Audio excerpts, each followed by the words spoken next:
Hello, everyone. I'm Julianne Meyer. You are watching Own Your Wellness. And I'm excited because the sun is out finally again in Southern California. I feel like I've been living in Washington State forever. Again, left there for a reason. Anyway, without further ado, let me introduce you to my very special guest. I've been so excited for this conversation for a while now. And since the first time we met, she's an amazing woman. So without further ado, let me introduce you to Jeannine Kim. Welcome to the show. So glad to have you here today.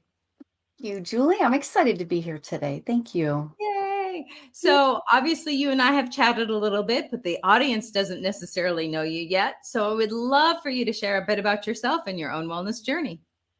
Sure. Well, I am professionally a healer, intuitive, and medium, and astrologer for close to 25 years.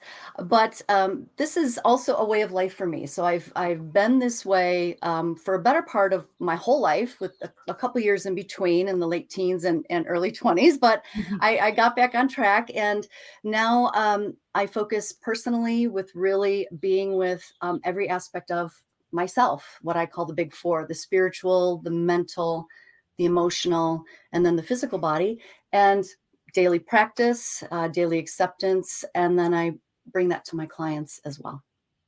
You know, you said something really important that I want to touch on: daily. I think that a lot of Right. people assume they'll get there, wherever there is, and all of a sudden be Zen and they don't have to do anything Oh, daily. right. It's kind of like brushing your teeth and making your bed, it's not, it's a It's way of exactly. being. Yeah, it's a way of being. So All what right. was, I often say, I'm sorry, no, go go, ahead. nope, go ahead. Oh, you're right in line. And I often say the finish line is that there is no finish line. So, I just think that that is such an important point. I do want to, you know, keep harping on it for a second longer, because it's like that with anything. Everybody wants to, for example, lose weight. And like, when I get here, then I'll blah, blah, blah. And it's like, okay, first of all, if you starve yourself, you might lose weight, but you're also going to go back as soon as you start eating again. But the other thing too is, a lot of people, and this is like the energy side of things, they think fixing something outside or changing something outside is going to affect how they feel inside. And sometimes it does to a certain extent, but if you don't focus on, the feelings and the emotions of what's going on, then, for example, again, losing weight isn't going to make you feel any better. What are your thoughts on that? Absolutely. I often bring my clients back all the time to the inner horizons. And this to me goes to a main concept that I love to always share, is that, everything is energy first. Mhm. And so imagine that we're like this energy ball of being. And if we just focus on the parts that are light, or that brighten us up, sure, that's an important part to help draw into our realm, into our world. But if for this ball of light, then there's some dark bits too that want to be met, and other parts of us that don't want to be sacrificed or forgotten. And they will come with us everywhere we go. Wherever you go, there you are. So it's like, okay, well, why don't we just go to those and be with them daily? And I truly, it makes such a difference in our life. Yeah. I love that idea. And I love, well, that book by John Kabat-Zinn, "Wherever you go, there you are." I mean, I Yeah. know he didn't Yeah. come up with that saying, but Right. Exactly. it is so true. I met a million people who, try to change people, places, and things in order to feel better in their own skin, and it doesn't really work. No. So, what are some of your daily practices? Well, some of them, first thing I do is every morning I just kind of take a nod to each one of the bodies. And it's, of course, delineating what those things are, right? What is your spiritual body, the mental, the emotional, the physical. And also, you know, feet on the ground in the morning, just making space for each of them, acknowledging each of them every day in a consistent manner, and leaving space for what they want to share with me throughout the day. So if I have a choice that comes in or something I have to do, I make sure that all aspects of myself are aligned with it, not just maybe the mind or where the conditioning lives, or the physical body. I just make sure I give a nod to those and bring them present and center. I like that because it's all encompassing. So it's a whole decision instead of just one part of you. I mean, I think about how many times I've made a decision from my head, knowing full well from my heart it was not a good choice for me. And then it comes that Yep. whole thing, oh, I knew better. Exactly. Right. Yeah. Right. Yeah. So I see that you have mystic on with your name, and I love that term, but I would love to hear how you would describe mystic. I love mystic, and it's really a term of, for me, going deeper into the parts that you don't know about yourself yet, or Mm, sitting with even just the unknown, and of course creating space, that empty space for the unknown to come in. And that's tricky to do, especially when, we're in a society now, a collective where everything that we believe we need to know or can know is so available to us, right? So it's mhm. it's going into the space. So as a mystic, I meet those parts of myself, again, create space for them daily, and then meet those in my clients, so then I could bring them to their authentic state of being, as opposed to a conditioned or a preconceived notion of where they want to be. So mystic is, for me, all those arts: astrology, mediumship, intuition, ancient arts as well. I love that. I think about people watching, and I think about how there's people out there that are afraid to, for example, contact you because they don't necessarily understand what it is that you do. So that's why I love that it's for everyone, not, just some type of person. Right. I get it. I get you. Yeah. So do you find that people come to you when they're in crisis, or how does that work? Yes, absolutely. I mean, that's the base of my work when I first started years ago. That's really what it is. And most times that's when people surrender, right? We all surrender when we get into crisis. So we're like, okay, uncle, I'll try something different, which I love. But I love those people there, because there's so much courage there in what they're Mhm. doing, and so much vulnerability. And I feel like this is really my favorite space, is kind of bridging them over between who they've been for so long and a potential that kind of lies in the outskirts of what they ever imagined for themselves. So yeah, I get a lot of those people, but we have fun. We have I fun. really like that. That I used to work in addiction recovery, so I'm used Right. to meeting people who are in the process of saying "uncle," and Right. Yeah. Yeah. and there's because I had to take clients to AA and NA meetings and OA and anything with an A on it, I had to take clients to SA, you Right. name it. But the thing Mm. that I always found, and in the beginning, I didn't necessarily understand, was when somebody would say something to the effect of calling themselves a grateful alcoholic. And it took me, I don't know why I couldn't figure it out, but to realize that had they not hit that, rock bottom, they would not be on the path that they're on now and be that connected with themselves again. So, yeah, I totally understand what you're saying. Um, there's a lot of people out there too that feel like they need to work with somebody with like you who is intuitive because they don't think that they themselves are. Mhm. What would you say to somebody like that? Everybody is intuitive. All I want to say is, I am the canary in the coal mine. This is my full on true belief. There's a great little movie called Ratatouille where everybody can cook. I believe everybody can read, and but it's an invitation. It's a way of life. And I've had so many people, well, they'll say, teach me how to be intuitive. I'm like, okay, but that includes a massive invitation of how to teach you how to be with yourself, because Mhm. our body is our instrument, and it is able to capture information of what our senses can tangibly, tactilely see, touch, hear on a certain scale. But then there's other information that comes in, And Mm-hmm. the only way we could get to that is to let ourselves get really empty first. But empty is a scary thing for people, and it means something different to everyone out there. Like it could be someone like, no, I don't want empty. But Mm-hmm. what's in the empty is the stuff that has just not been met yet, whether it's ancestral or, our own wounding, our trauma. So it's about learning how to go to the empty, work with it. And then once that's out of the way, the information comes into that zone. It's almost like it asks us to go there first so we could really be with that sacred energy at our beck and call whenever we need it. That sounds like a lot of work. It's a lot of work. You know what? But anything worth it is. It is. Yeah. It is. And it doesn't have to be, it's kind of like, I call it like cleaning the house. You could have like the best spring cleaning where they come in and they move out Yeah. clean and they get behind the fridge and the floorboards and all that. But when they leave, is the house going to stay that way? So Mm-hmm. the spiritual journey isn't just about these pocketed moments. It's really about how can we integrate that into our daily existence. And, I say the most spiritual thing we could do is to be human.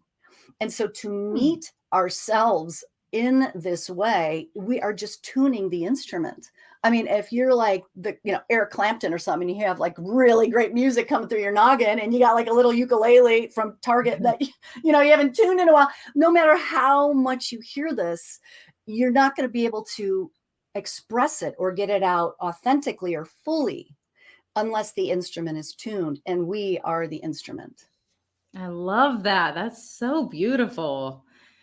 Something that I was thinking about is the idea of our body being an instrument as well, Yeah. and how, I've used muscle testing in the past because my body seems to know things that I don't know, like up Yeah. here in the brain. Yeah. Yeah. And it's fascinating to me when I've tried different modalities, because it's it's like if you just let go instead of trying to judge everything, then all of a sudden you get a different result. Shocker. Yeah, it's so true. Right. Right. Right. So, is there, I mean, you're talented in many different areas, and obviously they come together as one. But is there something in particular that you feel you're the most strong at or with? So, like your intuition, for example. Yeah. My intuition is number one. All the other stuff is the way to express it. And, there many of them, like I do astrology and even the healing and the studies that I've done, Eastern studies, traditional Chinese medicine, these are to me like the tools in the tool bag that I could, once the, intuition comes through, I could use those just as a language in which to help people with the message that's coming. It's not the end game. These are just the tools after the greater truth. Yeah. That's a beautiful, oh my goodness. I love that. It's like a language, because I find that language itself is rather limiting. Yeah. Yes. It is. Right. But when you start working with the energy behind things, obviously it opens up, but people have to be able to, you have to meet people where they are. Right. I know you know that. Yes. Yeah. So you mentioned too that you're a medium. What does that mean? A medium is somebody who can connect with people who've passed over. And how do you do that? I know that there's different ways that people hear, for lack of better terminology, Right. or experience. How does that work for you? My gift is multifaceted. I hear, I sense, like just that, we all can get like a sense of a room. I Mhm. feel, I smell, I can taste, and then I could capture the thought. But typically, and again, going back to everything is energy first, for me, mediumship is just like reading anybody else. I'm reading the subtlety of the individual, And everybody has an energetic blueprint, if that's a great way to put it. And so whether if you and I were doing a reading right now, I don't even need to see you. As a matter of fact, when I do a reading, my eyes are closed. And whether somebody is in person or far away or they've crossed over, I'm not reading the body. And so the mediumship happens where I will intend to call them in. And there's some differences that when you work with people who have passed, right? Boundaries are very important. And sometimes they might be having a hard time translating depending on their state on the other side. But to me, it's really no different than reading anybody else. I would think too, especially when you are reading somebody, that having your eyes open would make it a little bit harder. Yeah, thank you. That's exactly what I feel. It's too much information. Like I have a whole other thing going on in here and I don't want to be distracted. Yeah. Well, I would think too that our eyes play tricks on us. And then like that part of our brain that is, that will get in the way. Julie, you're talking my language. That is exactly it. Yes. Yeah, that's okay. I completely understand. That's really fascinating to me. I think too that a lot of people, they really, if they want it and we're open to be, mediumship, that could be something that it's not like for a select few. It's, it's one of those things that anybody has the capability to do, but do they want to? Would they allow it? Right. How did you, because I know it's a skill like anything, just being you get better at being as you get older. That's exactly it. Right. Is there anything that you've done to, hone your intuition and improve your mediumship skills and things like that? I would assume you're intentional. Oh my gosh, everything is intentional. And when you work with intuition and mediumship, it's absolutely setting the boundary of intention because we don't have this physical boundary. So the intentional boundary is, again, an energetic understanding of this is allowed and this isn't, and this is where I want to go. And that happens anyway, whether we're reading people or not. It's just that we may not be quite aware of it. But intuition and mediumship is really an invitation of experience. This is not an intellectual journey. This is one where you get the information and then you're like, where do I sit with that? And you understand you start to delineate within you, if it's mentally driven, conditionally driven, egoically driven, or if it comes from a different space and it's truly a different feeling tone. But in order to receive that and understand it, you have to be in your body and love your body and understand what your body needs to be able to decipher what's happening. I call it being a spiritual sommelier. Like, like a regular sommelier is, right? Like they're wine masters and they could drink a glass of wine and they're like, oh my gosh, I'm in France. It's 1973. Bunnies are hopping and there's a creek and there's cherries.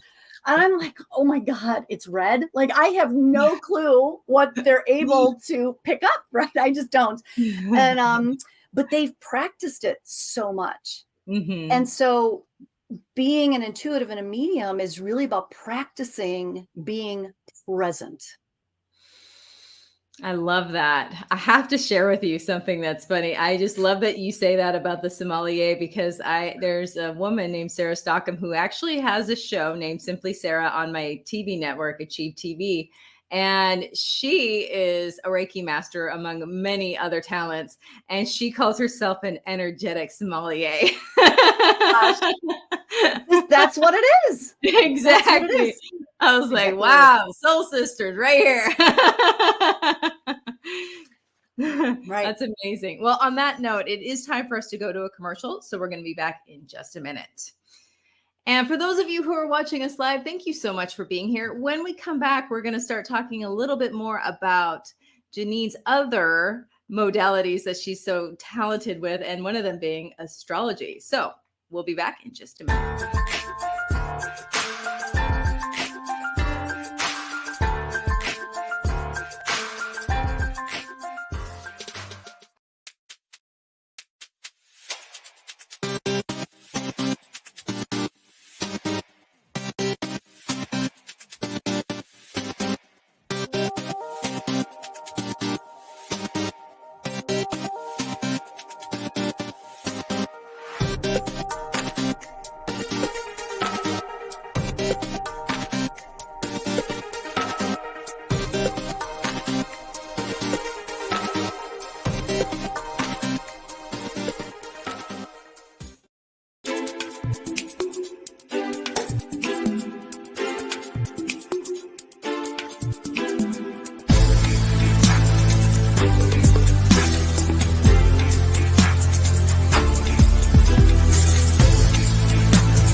When drug or alcohol addiction take over, things begin to disappear. Your friends, your family, and eventually, you.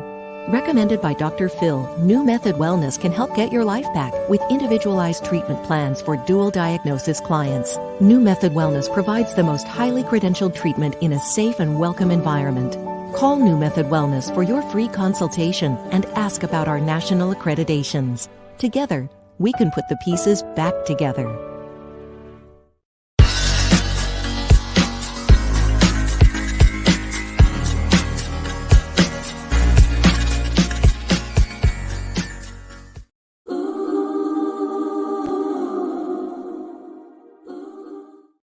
Welcome back, everyone. If you're just joining us now, I am Julianne Meyer. You're watching Own Your Wellness, and today's special guest is Jeannine Kim. Let's bring her back. Welcome back. Thank you so much for waiting patiently. Oh, thank you. Thank you. So before we went to commercial break, I mentioned that we were going to talk about one of your other gifts. And astrology is one of those things that I've I just hear so many misconceptions about what it actually is. People think of, the horoscope in the newspaper, and they think that is, a bunch of crap. And therefore astrology is, some woo-woo weirdo thing. And I'm just like, it's just because you don't know what it is. That's right. Yes. Keep telling them that. Yes.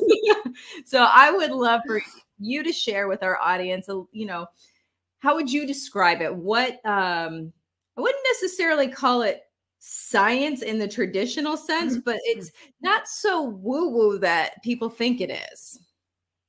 No. And I think a fun way to approach it, I'd have to give you a little bit of background story about me.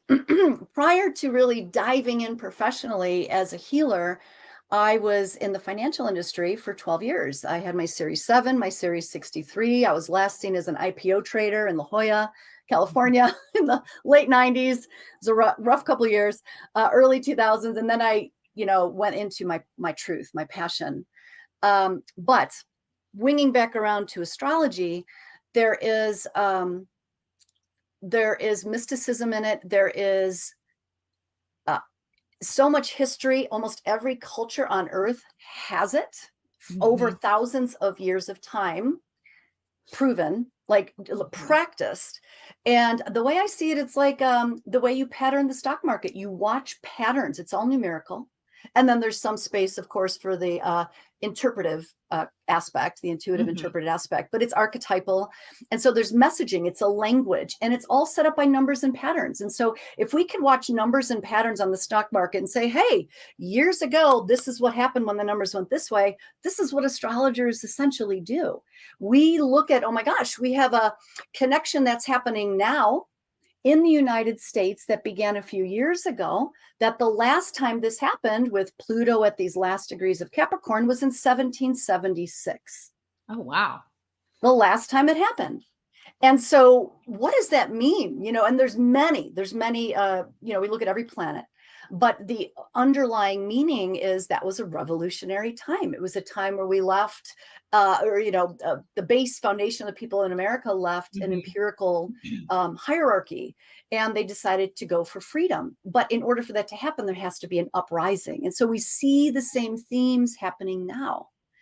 And so this is really, if you just want to look at it from that perspective, it's a patterning that if we learn, again, the language of it, it doesn't tell us per se what is going to happen to us, because we always have free will, but it gives us the backdrop of a whiff of, where and how it's going to kind of take place. Here's something I just feel compelled to share.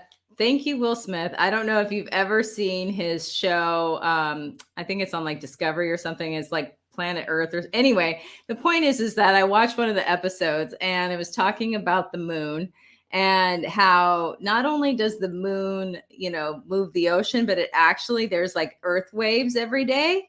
And the earth, the ground, not the ocean, well, both, but the ground rises and falls as well with the moon. And in fact, New York City rises, I think it is a foot every single day. So, I just think it's really funny when people say something to the effect of, that's silly saying that planets have anything to do with how we are and who we're being. It's like, well, if the moon can move water and we're mostly made up of water, let's or you ask any police officer about the full moon. Right. Just, it's kind of like whenever anybody comes at me with that, I'm like, okay, yeah, and the earth isn't flat, it's round. Every thought,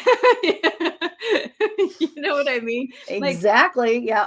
Blood actually does carry disease. So, all these things that were considered crazy at some point doesn't mean that they actually are. And I felt compelled to say that because it just I wish people would open their minds a little bit more, just because it seems a little scary. And I guess maybe people feel a little less out of control, but that's an illusion anyway. Control. What is control? Well, the funny thing is that in my own arc of my own healing journey, I'm adopted, right? So being adopted, deep inside of me, there's this lack of identity wound. And this is, of course, the context was way different when I was adopted. This was like in the 1960s.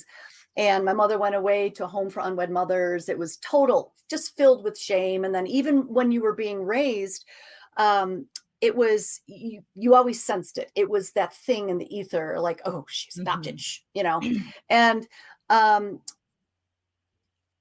but when I met astrology, it was wild because when you're born, there's only one birth chart. And I was like, how do these little points know me better than almost anybody on earth has known me? So the identity that I was, it like literally brought me to tears. I was like, oh my gosh, I feel seen for the first time, like deeply seen, like how I love, why I am a certain way, what I'm drawn to. And this is like way after the years of suffering it out. And then you see this, you're like, oh my goodness, that's so interesting. And being a highly logical person, like I have both sides going on for myself. I'm like, I love numbers. I add numbers on license plate. I do these things when I'm bored. But then there's this other side of me that could talk to dead people. But I'm very sensitive and intuitive. And so I'm like, how does this know me? And it led me down a curiosity path. And I swear, I am who I am and I do what I do because somebody on the other side is laughing, going, watch, she's not going to believe any of it. I mean, I'll go into a session and it'll blow my mind. And the astrology, it proves to me, like when I ask these people, tell me about this in your life. Tell me about your parents. Tell me about your upbringing. What happened at the beginning of your life? It matches the astrology. So the astrology, as above, so below, as within, so without, it is not doing it to us. It is reflecting to us who we are and our potential and our past. It's a reflection. I love that.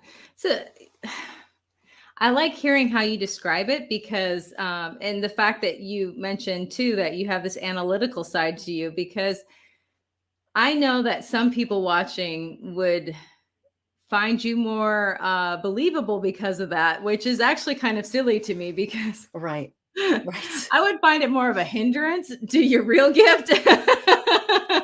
Exactly. But anyway, I wanted to pop up your website here so that people can reach out to you. And what can people find here? What I do is I love to work with people who are ready to integrate all of these amazing tools that are out there now. Like we're actually talking about this, the mental health wellness. Maybe you have a real good spiritual practice, or maybe you're really good at physical, but things are still going on. I am so good, I feel, because of the way that I'm kind of dual minded here, to integrate those. And so I am here for people who are ready to do the work. And what you could find on my site are one-off sessions. And I do a lot of mentoring. And I also have events. And so, yeah. And then also you have a book that's coming out in the near future. I know you're not 100% sure. Well, that's how books go. For those of you who have never Right. written one, all the intentions in the world, things come Right. up and you got it flow. That's gotta Right. be in flow. But Flow. anyway, tell us about that. Sure. The book is called Dark Matters. And it's, as a healer, it's typically oftentimes the belief is, oh, go to the lights. And I'm like, no, go to the dark. And so really it is the foundation, the principle of all that I do. And so in this book, I speak to how we can do that, how we can invite that into our lives, and the importance of really holding space for ourselves or finding someone who can, and meeting the dark in every moment. Because again, wherever you go, there you are. And so we could law of attraction, and I love law of attraction because it's true. We attract what we think. But until we work out the dark stuff, it's going to keep showing up until we meet it. So that's what this book essentially is all about. I love that. I'm going to pop up your website too. Since we're not sure exactly when it's coming out, I want people to be able to find you and look for the book. Thanks. Thank you. Yeah. So, you said one key word that I want to highlight: ready. And I think that there are tire kickers out there, but and that's okay. It's not that you're never gonna buy, going along with the metaphor, but you really do have to be ready. And I think that, I think I told you about this. I've been doing a juice cleanse, and I'm on day 26 now. So no solid food for 26 days. I know those. Good for you, Julia. Good for here's you. the thing that, and it's the best birthday present to myself. Tomorrow's my birthday. I'll be 45. And when I decided to do this, I said, I'm going to do 4 weeks. So I'm almost done. I've got 3 today and then 2 more days. But here's the thing. My fiance and I went away last weekend. It was his birthday yesterday. It's my birthday tomorrow. And when I decided I was going to do this juice cleanse, I didn't even think about these events in my life. And I could have, he said, oh, well, except for, right. I'm going to have a little piece of birthday cake because it's his birthday, or it's my birthday, or whatever. But I decided to honor the commitment to myself because I was ready to do it. And it's the best birthday present ever, because I am trusting myself more to do what I say I'm going to do. So I love this idea of ready, because it just comes when it comes, and you can get ready, but at some point you just have to decide. It really is like, there's never going to be a perfect time is what I'm getting at, or an easier time. No, actually, or a finish time. Yeah, exactly. I think it's actually harder the longer you wait, because your brain gets more entrenched in certain thought patterns and things like that. But what are some commonalities with the clients that you work with? As in, do you see some of the same sort of thought patterns, or, that sort of thing, for example? I do. And it's pretty much kind of like what you said. So many of my clients are really ready, and they're almost at that uncle phase where they've tried almost like everything else out there. And it's wonderful because I like, for instance, I remember one client, well, a few clients are like this. They'll come in, and I really take pride in what I know holistically. Like, I have been studying this as a way of life for over 30 years. And they'll come in and blow me out of the water, right? They could do rings around me, but there's still some things coming up for them. And I'm like, okay, so what about the other bodies? Are you paying attention to your emotional body? Tell me where you meet those daily. And it's interesting because these are the commonalities, is that they're really strong, maybe in one aspect, or they've done everything that everybody in the outside world told them what to do.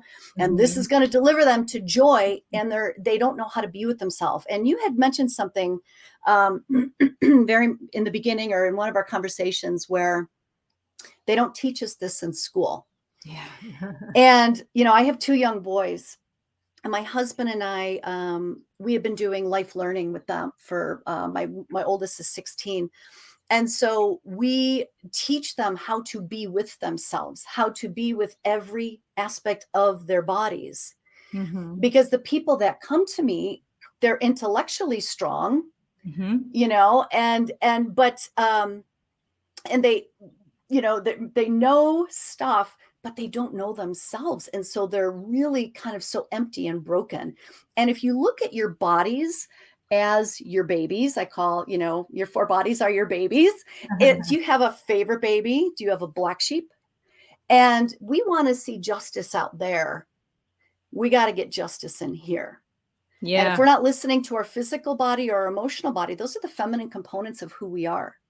So that feminine is rising in the emotion, in the physical breakdown, because the masculine, which is the spiritual and the mental, are so strong. So getting it right in here. And those are the clients that I have. They've kind of tried everything. They've done the Mm-hmm. journey work. They've done the ayahuasca. They've done all these things, but it's still not happening. I'm like, okay, let's put it all together. Let's get out of the temple, bring it to every moment of your life. And it's work. And it's what you're doing. It's a commitment. And that's the way you build any good relationship, is Yeah. through daily commitment. That's how you build trust with yourself. I love that. Oh, that's so beautiful. We do need to go to one more commercial break. So we're going to be Sure. back in just a minute. And thank you so much for watching us. As I mentioned, we do need to go to another commercial break. When we come back, we're going to continue the conversation and dig a little bit deeper on ways that you can help yourself. We'll be back in just a moment.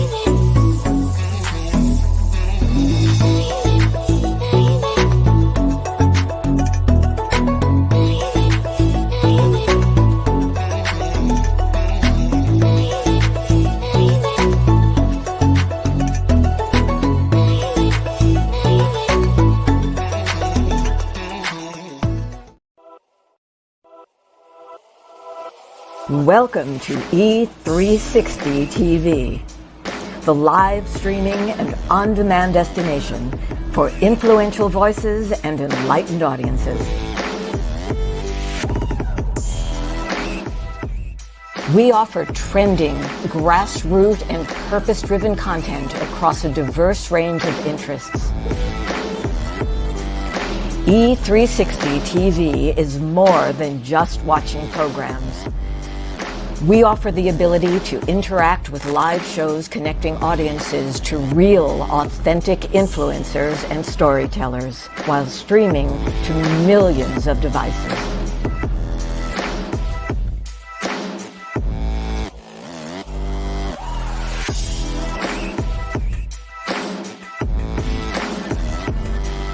Real experiences.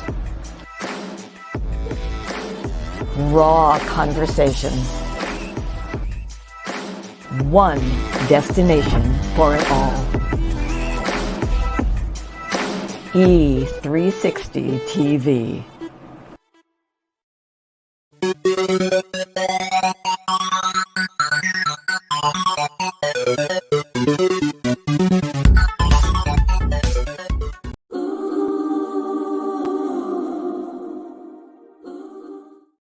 Welcome back, everyone. Let's bring our guest back on. Jeannine Kim, welcome back.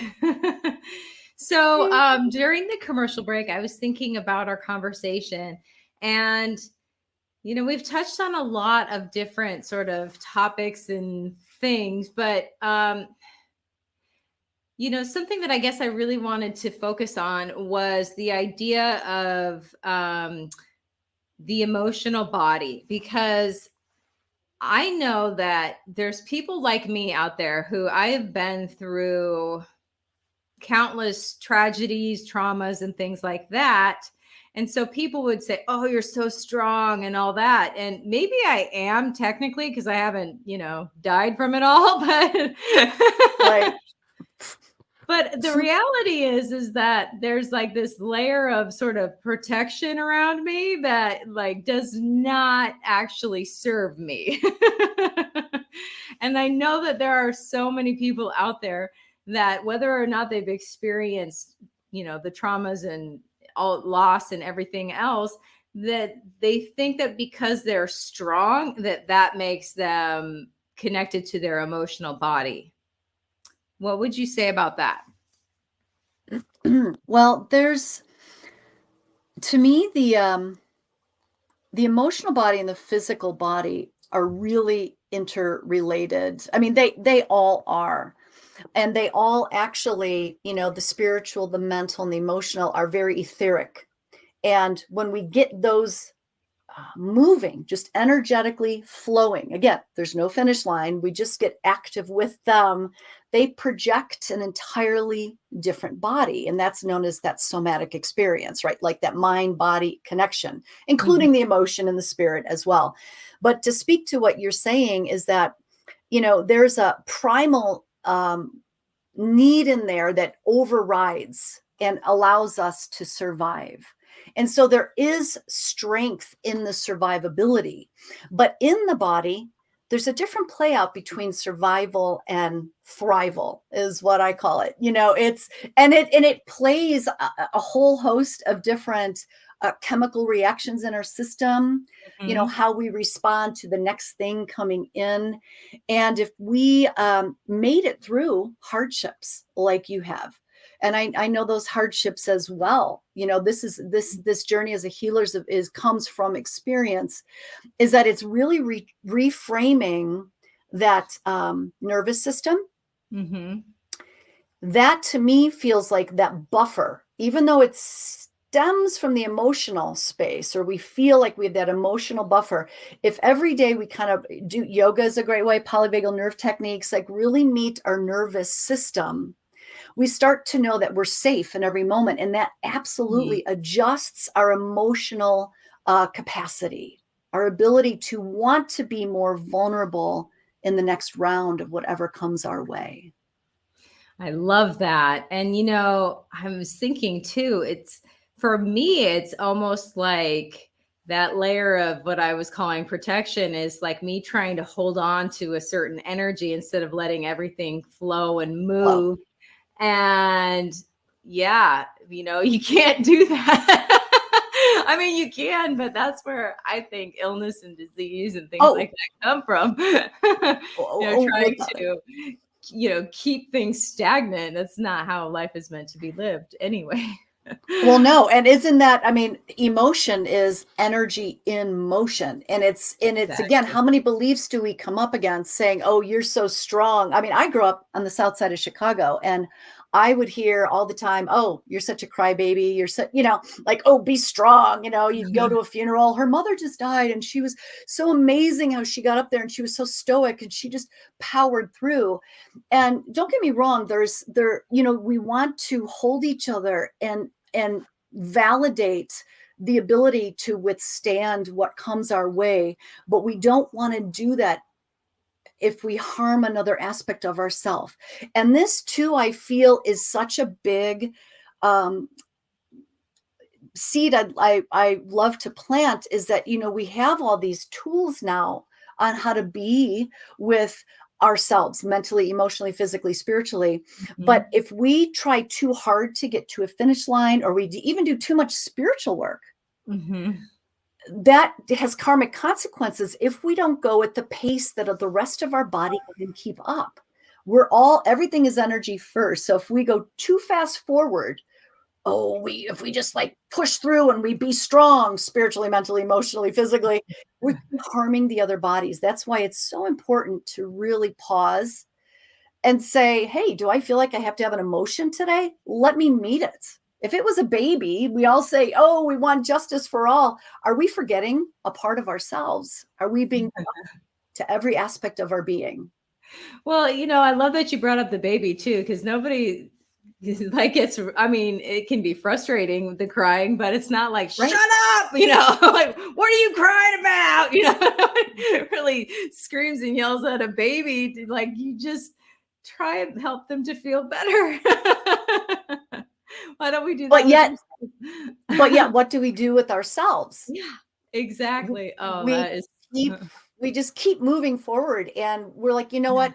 We'll get to that later. We'll get to that later. We'll get to that later. And later just doesn't come. And then we wonder why crisis happens. And the crisis really is a healing invitation to Mhm. finally let it out. But if you have a volcano, wouldn't you rather have it like trickle every single day than have it, hold back and be utterly explosive in that moment? So Yes, and blow up your entire world. I've done that. So yeah, no, I have too. I know. I totally get you, man. I've been there.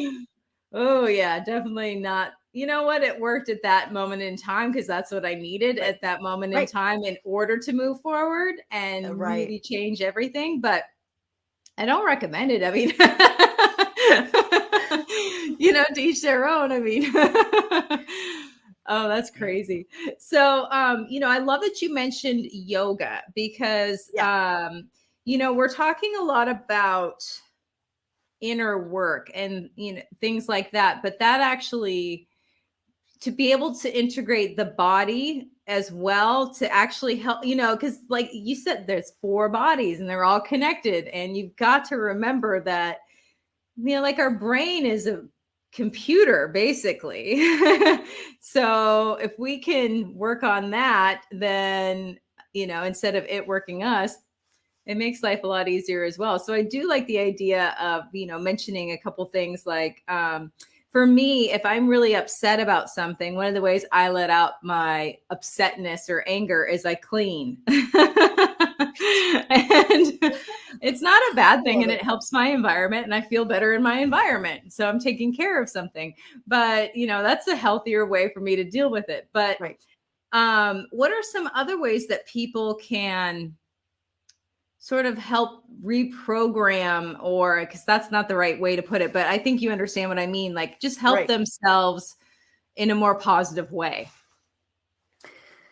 The big piece I feel is the conditioning of shame, and how if we could reframe this paradigm notion that anything that triggers us or angers us or makes us sad, or whatever that trigger is, or sensitivity Mhm. triggers, sensitivities, if we could reframe our thinking and our understanding to go to those things, and that they're not shameful, they're trying to tell you something. These Mhm. emotions are trying to say, hey, look, there's something going on here. If we could just meet that, and it's shame, the shame of how dare you have this emotion, oh my gosh, or how dare you be thinking that thought, go to there, be with it, and then be the observer of it and really explore it. Where did that come from? Why do I Mhm. feel shameful about this? The moment we remove that from it, it allows the core issue to bubble up, and then we can meet that in an entirely different way and feel more authentic and free to ourselves, because typically that shame comes from conditioning, and it's exhausting to power through that on top of the actual issue. So yeah. I love that. Yeah, I had this mentor for a while, and he said that you should always bless every irritation and trigger and thing that comes your way because it's showing you something, and that's a gift. And Yeah. I was, oh, that's a lot of work, but Well, so it's, you can hate it and love it at the same time. Like, there, be real with it. Be like, this freaking sucks. And then at the same time, say, I know that this is something for me here, but I need to let my truth out. This is not about like sugarcoating anything. This I is like about that. being real with it. I Yeah, hate this, and maybe I'll figure it out later. And I've lost my religion many times. I call it losing my religion. Like, this is ridiculous. This is bunk. It's not. And I let myself get so deep with it. And hmm, then, but I know too, I have an anchor within me that really, really, really knows that it is meant to heal me. It's like, you got to get it out in order to heal it. Any wound, you got to go in there, and it's gross, but you got to do it. I like that. Well, we are actually almost out of time. We have about 2 minutes left. Goes by quick, doesn't it? It does. It does. Is there any other final thoughts that you'd love to share with our audience, or maybe even reiterate something? See, trust yourself. Come to a point where you align all aspects of those four bodies, practice being with them daily, and trust them. Trust what they show up with, what they want to deliver you to. Trust them and act upon it. So, yeah, that's my invitation. I love that. I love that so much because, we're so trained to look outside of ourselves for all the answers, and not trust within. So that's a beautiful message. I just wanted to pop up your website one more time, just for anybody that might have missed it before and it was popping on now. And then mention too that you do have a book coming out. Yay. And what was the title again? Dark Matters. There we go. And it does. It does. It totally I like does. that. It's inclusive. It's like all of you matters. Not just a little bit. Oh, I love that. Well, I just want to say thank you so much for being on the show today. It's been an absolute pleasure. You are light and love, and I appreciate you being here. Oh, thank you, Julianne, and thank you for your platform. And I'm excited to share this story, and I can't wait to see where it takes us. Thank you. Absolutely. Have a great night. You too. Bye. And that is all the time that we have for today. Enjoy the rest of your week, and remember to trust yourself, everyone. We'll see you guys soon.